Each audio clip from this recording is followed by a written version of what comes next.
Morning students, once again we are with the figures of speech part third। और आज आपको हम बात करेंगे आपके रिमेनिंग 2 फिगर्स ऑफ स्पीच पे, जिसमें पहला फिगर ऑफ स्पीच आज के लिए आपका रखा गया है ऑक्सीमोरन। कौन सा फिगर ऑफ स्पीच बच्चों? Yes, oxymoron. OXYMORAN, और आप हिंदी में इससे बोलते हैं विरोधाभास। What figure of speech? विरोधाभास। बच्चों वैसे तो अपने नाम से ही ये क्लियर है, विरोध का जब आभास हो तो वहां पे विरोधाभास है। लेकिन थोड़ा सा ग्रामेटिकल देखेंगे, पहले सेंटेंस के माध्यम से मैं बता देता हूं।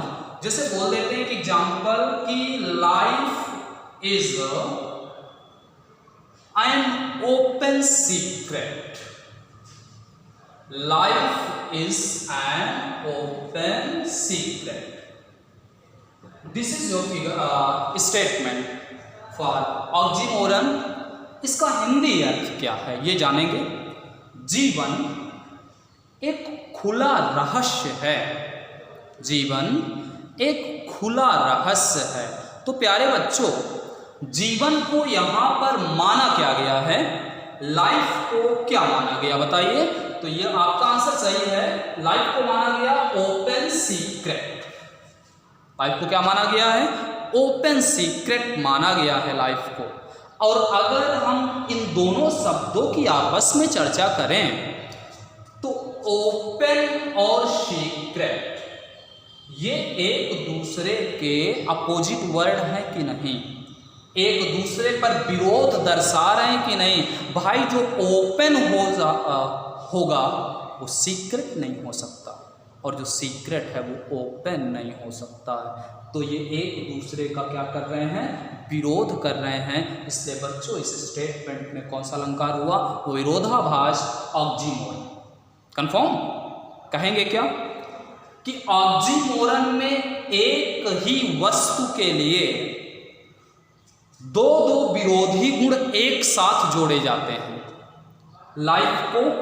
लाइफ के लिए 2 विरोधी गुण आए हैं ना? कौन कौन से बच्चों? लाइफ के लिए आया ओपन और सीक्रेट, ठीक है। इसलिए यहां पे हो गया विरोधाभास। जैसे बोल दें कि he is regularly irregular. He is regularly irregular. अब बताइए ही के लिए क्या आया हुआ है?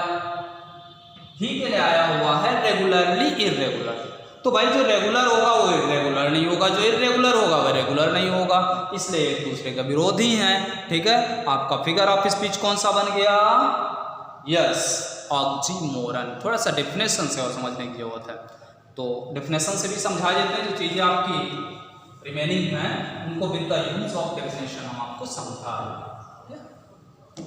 हम लिखेंगे यहाँ पे इन oxymoron, in oxymoron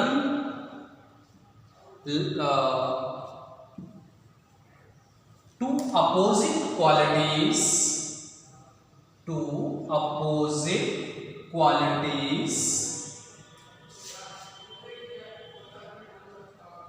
are added। two opposite qualities are added। add means होता है जोड़ना। 2 विरोधी गुण जोड़ दिए जाते हैं टू द सेम थिंग, एक ही वस्तु में, at a chance. To the same thing at a chance. This one, to the same thing at a chance.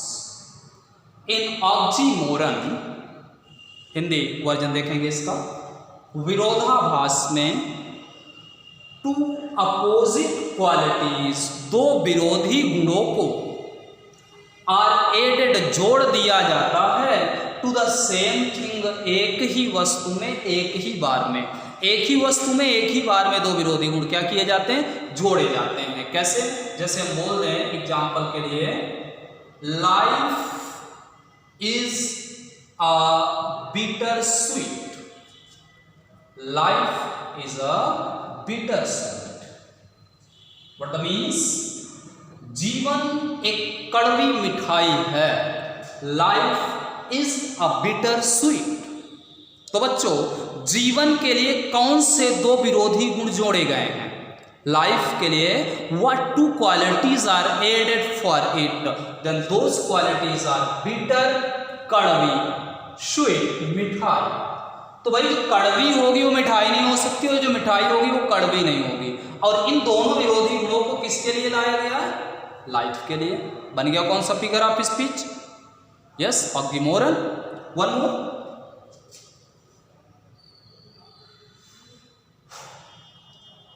he is my friendly enemy. He is my friendly enemy. वो मेरा मित्रवत शत्रु है। तो ही को माना गया है फ्रेंडली एनिमी। दोनों एक दूसरे के विरोधी हैं, इसलिए इसे आप बोलेंगे क्या? विरोध सूचक अलंकार। बच्चों, एक चीज जरूर क्लियर रखिएगा, कॉम्पिटेटिव एग्जाम में प्रॉब्लम राइज होती है।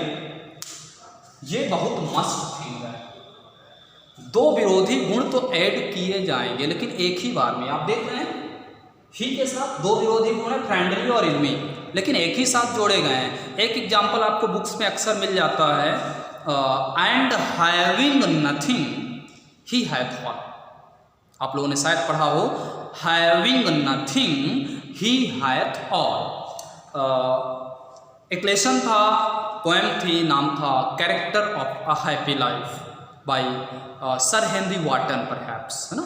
सर हेनरी वाटन का है character of a happy life. उस पर लिखा हुआ है हैविंग नथिंग, कुछ ना होते हुए भी, ही हैथ ऑल, उसके पास सब कुछ होता है। तो कुछ नहीं है, सब कुछ है। विरोध हुआ लेकिन फिर भी वहां पे ऑक्सीमोरन नहीं है। वो एक फिगर ऑफ स्पीच आपका होता है antithesis. What figure of speech? Antithesis. Antithesis में भी विरोध होता है और ऑक्सीमोरन में भी विरोध होता है। दोनों के विरोध में डिफरेंस ये होता है कि ये एक ही बार में विरोध करता है और वो अलग अलग पार्ट्स में, अलग अलग फ्रेजेस में या अलग अलग चांस पे विरोध करता है। तो यही डिफरेंस होता है किसमें? ऑक्सीमोरन और एंटीथेसिस में। ऑक्सीमोरन एक ही चांस पे विरोध करेगा, एंटीथेसिस स्टेप, 2 स्टेप्स में विरोध करता है। ठीक है, तो ऑक्सीमोरन में आपने क्या देखा? दो विरोधी गुण एक ही वस्तु में एक ही बार में जोड़ दिए जाते हैं। दो विरोधी गुण एक ही वस्तु में एक ही बार में जोड़ दिए जाते हैं, वहां आपका फिगर ऑफ स्पीच हो। And students, now it will be the chance for ओनोमेटोपोइया। आप पी को साइलेंट करके ओनोमेटोइया भी बोल सकते हैं और हिंदी में आप इसे बोलते हो ध्वनि सूचक अलंकार। What figure of speech? ध्वनि सूचक अलंकार। बिल्कुल क्लियर है, बहुत आसान। You are just sitting in your room. आप रूम के अंदर बैठे हुए हो और रूम के बाहर बिल्ली बोलती है, कैट बोलती है और आपने सिर्फ आवाज सुनी है और आप बता देते हो कि द कैट इज म्यूइंग, बिल्ली बोल रही है। आप कहीं से गुजर रहे हो, सांप के हिस करने की, फुसकारने की आवाज आप सुनते हो। आपने उस पर्सन को नहीं देखा, आपने उस क्रिएचर को नहीं देखा, लेकिन आप उस ध्वनि का जो सोर्स है, source, medium, source of that sound आप जान जाते हो, वही तो ध्वनि सूचक अलंकार है। आप कह सकते हो कि ध्वनि सूचक अलंकार में आवाज ही सेंस और मीनिंग बताती है। बिल्कुल इजी डेफिनेशन आप चाहें तो तुरंत लिखते हुए मेरे साथ तैयार कर सकते हैं। In this figure of speech, in this figure of speech, इस अलंकार में,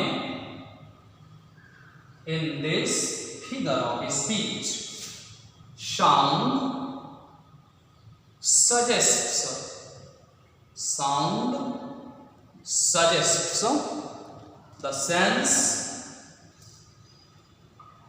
or meaning, the sense or meaning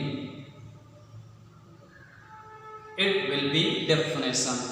इस अलंकार में आवाज, भाव और अर्थ का सुझाव देती है।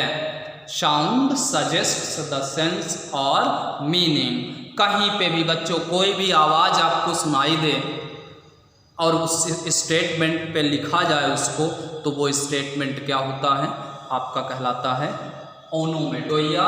एग्जाम्पल के लिए आप कह सकते हैं द कैट म्यूज। ओके, ये आपका हो गया कौन सा, figure of speech, onomatopoeia. Second, the snake hisses in the bush। The snake hisses in the bush। bush means होता है झाड़ी, सर्प झाड़ी में फुसकारता है। तो जितनी भी आवाजें हैं, कोई भी साउंड है, वो आपका ओनोमेटोइया का ज्ञान कराती है। इस प्रकार से जनरली स्टूडेंट्स हमने इन 7 फिगर्स ऑफ स्पीच को कंप्लीट किया है। बशर्ते अभी यहाँ से फिगर्स ऑफ स्पीच से रिलेटेड वीडियो आपके एंड होंगे, but 1 more video will be given to you. और वो होगा, देखिए मैंने एक एक 2-2 एग्जाम्पल्स आपको हर एक फिगर ऑफ स्पीच में बताया। अब मैं एक वीडियो लेकर के आपको आगे आने वाला हूँ जिस पर विभिन्न स्टेटमेंट होंगे, उनके सामने आपके पास चॉइसेस होंगी मल्टीपल टाइप क्वेश्चन के लिए, और आप उनमें सही ऑप्शन चूज करोगे तो थोड़ा सा एक्सरसाइज हो जाएगी। जो एरर्स जहाँ पे बचेंगी वो भी आप लोगों की क्लियर हो जाएंगी। ठीक है, ये पर्पस हमारा अगले वीडियो का होगा। ठीक है, सो हमारे साथ बने रहेंगे लगातार, और जैसे वो अगला वीडियो मैं देता हूँ, मैं ग्रामर के दूसरे भी सेक्शंस आप लोगों के साथ लेकर के चलता रहूँगा। Thanks to watch, thank you students, thanks for watching.